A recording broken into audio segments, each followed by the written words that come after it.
निजी बस संचालकों को लाभ दिलाने को लेकर प्रदेश परिवहन निगम ने बस किराए में बढ़ोतरी की है, जिसका खामियाजा प्रदेश की हर वर्ग की जनता को भुगतना पड़ेगा।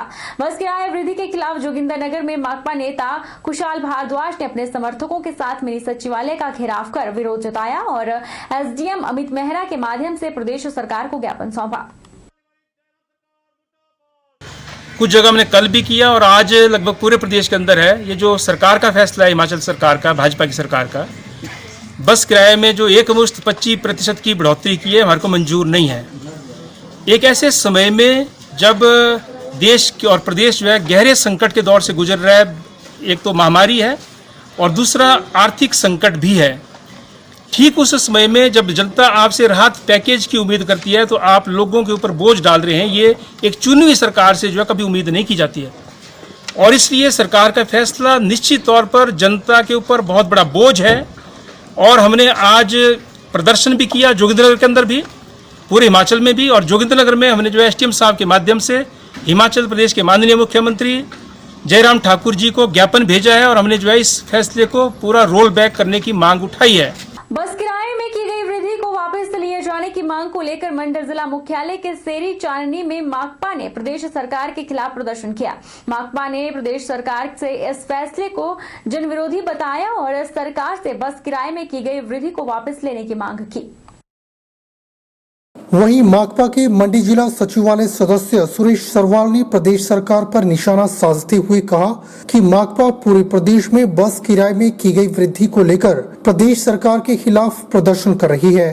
उन्होंने कहा कि कोरोना काल में प्रदेश सरकार ने बस किराए में जो वृद्धि की है, यह जनविरोधी फैसला है और प्रदेश सरकार ने पिछले 2.5 वर्ष के कार्यकाल में बस किराए में लगभग 50% की वृद्धि की है। उन्होंने कहा कि कोरोना काल में जनता को आर्थिक पैकेज के साथ राहत मिलनी चाहिए थी, लेकिन जनता पर इस महामारी के दौर में आर्थिक बोझ डाला जा रहा है। सुरेश सरवाल ने कहा कि प्रदेश सरकार ने बस किराए में की गई वृद्धि को वापस नहीं लिया तो आने वाले समय में माकपा इस आंदोलन को और भी तेज करेगी। मार्क्सवादी कम्युनिस्ट पार्टी पूरे प्रदेश के अंदर बस किराए वृद्धि के खिलाफ धरना प्रदर्शन कर रही है। हमारी पार्टी का मानना है कि जो फैसला सरकार का ये जनविरोधी है और जब एक बीमारी का दौर है, जब जनता को राहत पैकेज मिलना चाहिए था, उनको जो आर्थिक मदद मिलनी चाहिए थी, उस दौर में ये जो 25% जो बस किराया वृद्धि है, ये कभी भी बर्दाश्त नहीं की जाएगी।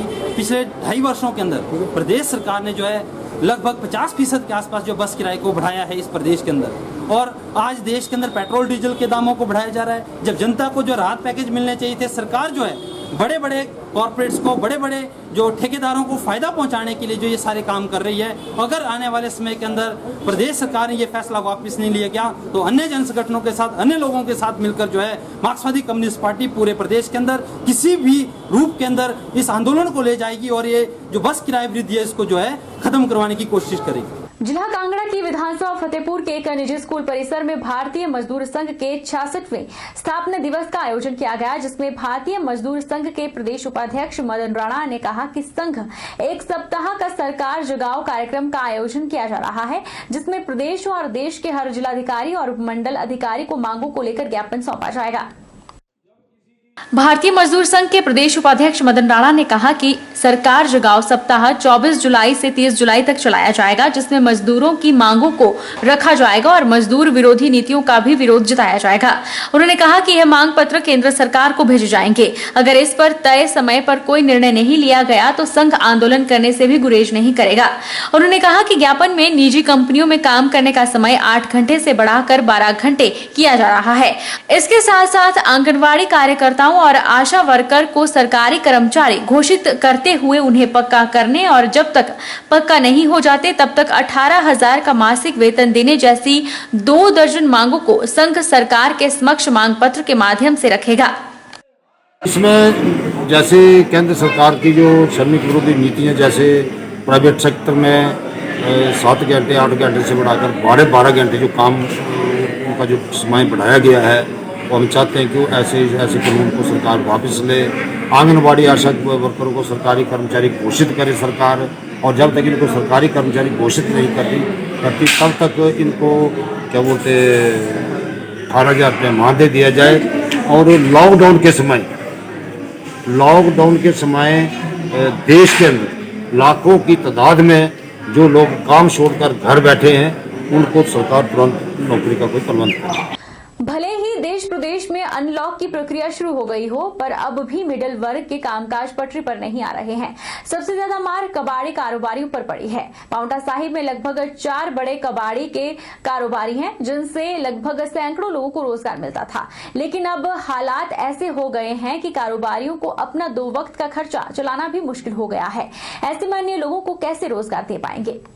लॉकडाउन के दौरान भले ही 2-3 बार प्रशासन ने राशन देकर अपना कार्य पूरा कर दिया हो, पर बेरोजगार और गरीब लोग कैसे 2 वक्त का खर्चा कर पाएंगे? वहीं सड़कों पर कूड़ा उठा रही एक महिला ने बताया कि घर में बच्चों को भोजन के लिए मोहताज होना पड़ा है। अनपढ़ होने की वजह से काम नहीं मिल पा रहा। चलचलाती धूप में रोजाना कूड़ा इकट्ठा करके पेट पालने की कोशिश की जा रही है, पर कई बार तो भूखा ही रहना पड़ता है। उन्होंने प्रशासन से आग्रह किया है कि उनकी ओर भी ध्यान दिया जाए।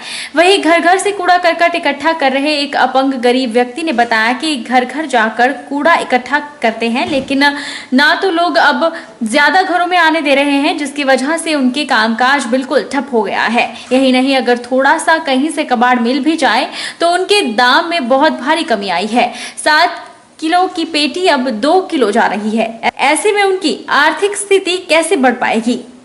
बीमारी लगेगी हमें और जल्दी। समस्या हो रही, लॉकडाउन की वजह से कूड़ा चुगना पड़ रहा है और बस बच्चे परेशान हैं। राशन भी 2-4 दफा आया, बस जब से भूखे मर रहे बच्चे भी ये करना पड़ रहा है, कूड़ा चुगना पड़ रहा है हमें। और क्या करें, गरीब आदमी है, छोटे छोटे बच्चे हैं। बहुत समस्या हो गई।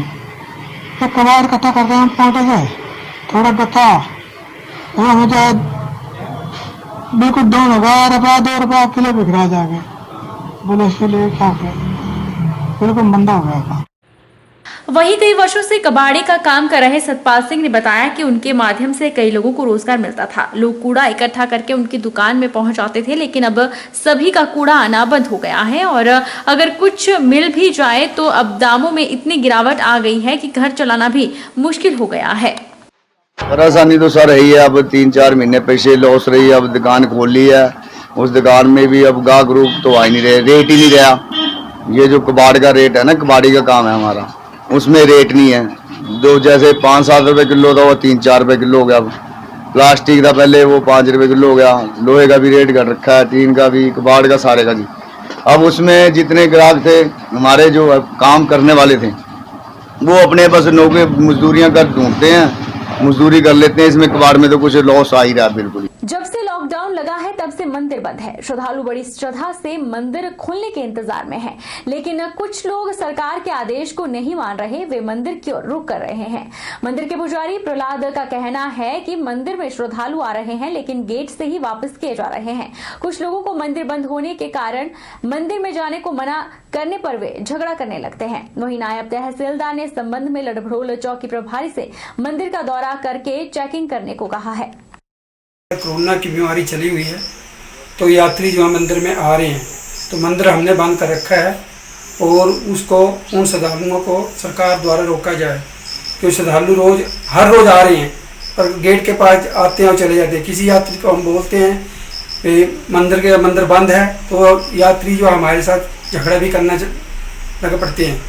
तो इन यात्रियों को सभी को रोका जाए और सरकार से हमारी यही गुंजाइश है। मेरा आम जनता से, आम श्रद्धालुओं से निवेदन है कि वो अभी तक मंदिर में प्रवेश ना करें और श्रद्धालुओं से निवेदन है कि वो मंदिर में उनको प्रवेश ना करने दें, तथा यदि वो कानून की अवहेलना करते हैं तो उनके खिलाफ जो है कानूनी कार्रवाई की जाएगी। हिमाचल प्रदेश सरकार के द्वारा प्रदेश में स्किल रजिस्टर पोर्टल चलाया जा रहा है। कोविड-19 के चलते प्रदेश में बाहरी राज्यों से आए नौजवान जो रोजगार छोड़ चुके हैं, उनके लिए यह योजना वरदान साबित होगी। रोजगार कार्यालय सुंदरनगर के प्रभारी लाल सिंह राव ने कहा कि ऑनलाइन स्किल रजिस्टर पोर्टल के तहत अभी तक कार्यालय को 1650 लोगों का डाटा प्राप्त हो गया है और उन्हें कार्यालय से फोन के माध्यम से संपर्क किया जा रहा है। लॉकडाउन के दौरान हमारे रोजगार कार्यालय में टोटल 515 अभी तक ऐसे हैं जिन्होंने अपना नाम दर्ज कराया और इसी दौरान 98 बेरोजगारों को बेरोजगारी भत्ता दिया गया जिन्होंने पहली बार फॉर्म जमा कराए हैं। इसी दौरान कौशल विकास भत्ता स्कीम के अंतर्गत 6 फॉर्म नए जमा हुए हैं। और सरकार ने ऐसे बेरोज़गार जो कि किसी और स्टेट में काम करते थे, एक स्किल रजिस्टर पोर्टल लॉन्च किया है, जिसमें जैसे दिल्ली या चंडीगढ़ से जो नौकरी छोड़ के आए हैं उनको हिमाचल में जॉब मिल सके। वक्त तो चला है छोटे से ब्रेक का, ब्रेक इस बार फौरन लौटेंगे।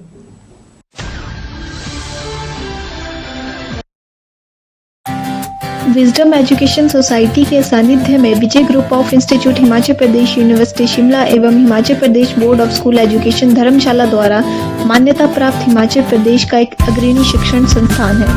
इंस्टीट्यूट में BBA, BCA, BCom, PGDCA, BEd तथा DLEd के कोर्सेज उपलब्ध हैं। कॉलेज प्रयासरत है छात्रों के चहुमुखी विकास की ओर, जिसके लिए कॉलेज उपलब्ध करवा रहा है डिजिटल क्लासरूम्स, विभिन्न प्रयोगशालाएं जैसे कि कंप्यूटर प्रयोगशालाओं का उपयोग ऑनलाइन एग्जामिनेशन के लिए भी किया जाता है, जिसमें 150 से अधिक कंप्यूटर मौजूद हैं तथा साथ ही नेचौक कस्बे में अर्ध लाइब्रेरी के अभाव को दूर करने के लिए विजडम एजुकेशन सोसाइटी ने कस्बे में शिक्षा प्राप्त करने वाले बच्चों समेत स्थानीय युवा पीढ़ी को अपने कैंपस में पुस्तकालय की सुविधा उपलब्ध करवाई है तथा साथ ही विजय ग्रुप प्रयासरत है कि कोरोना महामारी छात्रों के विकास में बाधा ना बने, इसलिए विजय ग्रुप छात्रों को ऑनलाइन रजिस्ट्रेशन की सुविधा प्रदान कर रहा है, जिसके माध्यम से छात्र घर बैठे ही अपनी एडमिशन की प्रक्रिया को पूरा कर सकते हैं। इसलिए vijayinstitute.com वेबसाइट को विजिट करें तथा ऑनलाइन रजिस्ट्रेशन पर क्लिक करके फॉर्म को फिल करें। अधिक जानकारी के लिए हमें संपर्क करें।